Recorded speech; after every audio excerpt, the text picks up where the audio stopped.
Good morning छात्रों।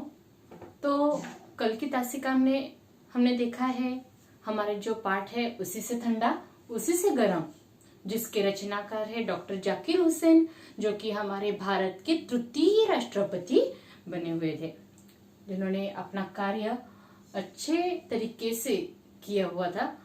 तो इनका परिचय हमने देखा है। डॉक्टर जाकिर हुसैन जी एक शिक्षाविद थे, एक विद्वान थे और वैश्वीकरण, आधुनिकता, संस्कृत ऐसी कई भाषाओं में उन्होंने अभ्यास किया हुआ है। तो ये जो गद्य पाठ यहाँ पर बताया है, इस गद्य पाठ के बारे में भी हमने देखा है कि प्रस्तुत जो हास्य कथा यहाँ पर दी गई है, इस हास्य कथा में लकड़हारा और बलिष्ठे की कहानी यहाँ पर बताई है। कहानियां तो सबको अच्छी लगती है, पसंद है सबको।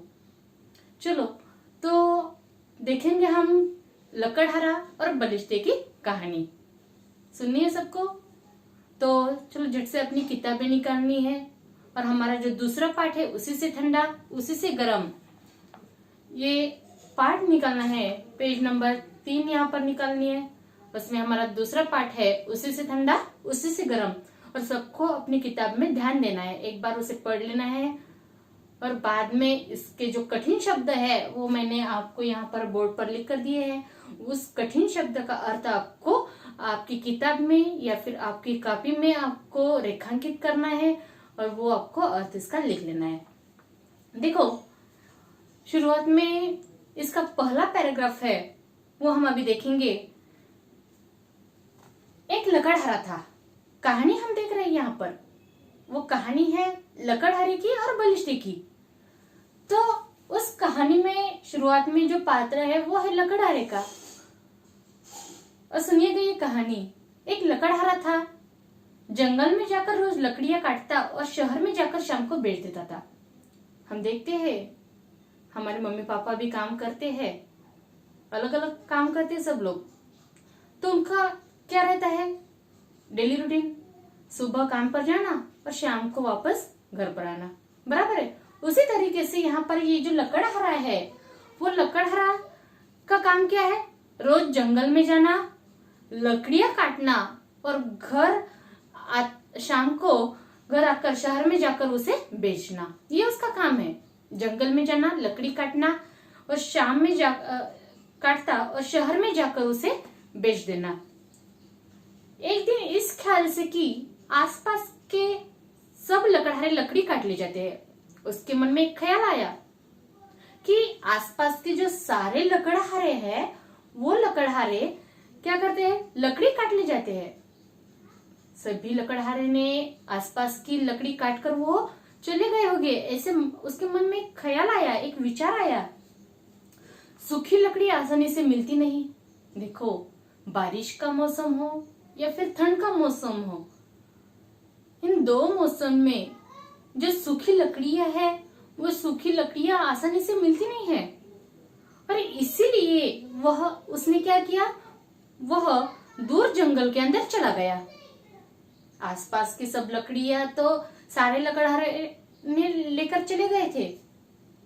अभी इस लकड़हारे के मन में एक ख्याल आया कि आसपास के तो लकड़ियां लेकर चले गए सब लोग, अभी सूखी लकड़ी तो आसानी से मिलती नहीं है।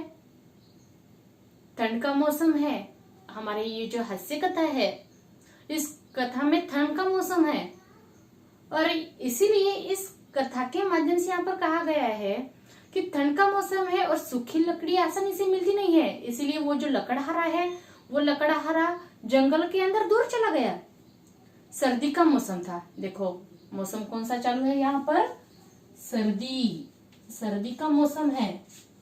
सर्दी का मौसम था, कड़ाके का जाड़ा पड़ रहा था। देखो यहाँ पर शब्द दिया गया है जाड़ा, कड़ाके का जाड़ा, सर्दी, ये भी यहाँ पर ठंड का शब्द है। ठंड, सर्दी, जाड़ा। देखो जाड़ा यानी ठंड,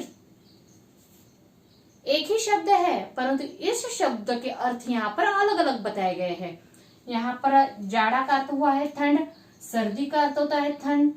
तो सर्दी का मौसम था, कड़ाके का जाड़ा पड़ रहा था, बहुत ज्यादा ठंडी यहाँ पर पड़ रही थी, हाथ पांव ठिठुरे जाते हैं। लकड़हारा जो कि लकड़ियां कट करने के लिए, लकड़ियां काटने के लिए वो जंगल में चला गया था। और इस ठंड की वजह से उसके जो हाथ है, उसके हाथ पांव जो ठिठुरने लगते थे, कांपने लगते थे। ठिठुरना यानी कांपना। मैं यहाँ पर लिख कर दिया है आपको, ठिठुरना, हाथ पांव ठिठुरना यानी कांपना। ठंड से कांपते हैं ना हाथ पांव, तो इसीलिए यहाँ पर ठिठुरना का अर्थ हुआ है कांपना। तो ठंड की वजह से लकड़हारे के हाथ कांपने लगते हैं। हम भी देखते हैं, आप सब लोग पाठशाला आते हो सुबह सुबह, तो आपके हाथ ठंड की वजह से कांपने लगते हैं ना, कांपते हैं या नहीं। पेन आपको बताया गया है कि चलो ये लिखना है आपको, तो आपके हाथ कांपते हैं। तो उसी प्रकार से यहाँ पर जो लकड़हारा है, उस लकड़हारे के हाथ पांव भी यहाँ पर ठंड की वजह से कांप रहे हैं। उसकी उंगलियां बिल्कुल सुन हुई थी। उसकी जो उंगलियां है, जो कि अपने हाथ में कुल्हाड़ी रखकर वो लकड़ियां करता है, काटता है, ऐसी उंगलियां उसकी ठंड की वजह से सुन हो रही थी। सुनिए ने सुन होना लिख कर दिया है मैंने, लिए यहाँ पर शब्द लिख कर लेना है आपको आपकी कॉपी में। सुन होना यानी कि जिसमें कुछ जान न रहना। उसकी उंगलियों में कुछ जान नहीं रही थी, उसकी उंगलियां सुन हो रही थी। और वो क्या करता है, जब उसकी उंगलियां सुन पड़ जाती थी तो वो क्या करता है, थोड़ी देर बाद वो कुल्हाड़ी नीचे रख देता है और अपने दोनों हाथ मुंह के पास लेकर उसमें जोर से फूंक मारता था ताकि वो गर्म हो जाए। उसके हाथ, आप देखो, लकड़हारा लकड़ियां काटने के लिए जंगल में आ रहा है और उस लकड़ियां काटने की वजह से उसकी जो उंगलियां है वो उंगलियां सुन पड़ जाती है, उसमें कुछ जान न रहती है। तो वो क्या कर देता है, बीच बीच में वो कुल्हाड़ी नीचे रख देता है और अपने दोनों हाथ एक दूसरे के ऊपर से घिसेट लेता है और अपने मुंह के पास लेकर उसमें जोर से फूंक मारता है ताकि वो अपने हाथ झट से गर्म हो जाए। तो यहाँ पर यह हुआ है हमारा पहला पैराग्राफ, जिसके शब्द मैंने आपको बताया है, जिसमें शब्द आ गया है सर्दी। सर्दी का अर्थ हुआ है ठंड। ठिठुरना, ठिठुरना का अर्थ हुआ है कांपना। जाड़ा, जाड़ा का अर्थ हुआ है ठंड। और सुन होना का अर्थ हुआ है जिसमें कुछ जान न रहना। ये हुए है पहले पैराग्राफ के शब्द। आ गया ध्यान में, ये शब्द आपको यहाँ पर लिख लेना है। अगला पैराग्राफ हम आगे की तासिका में देखेंगे। Thank you.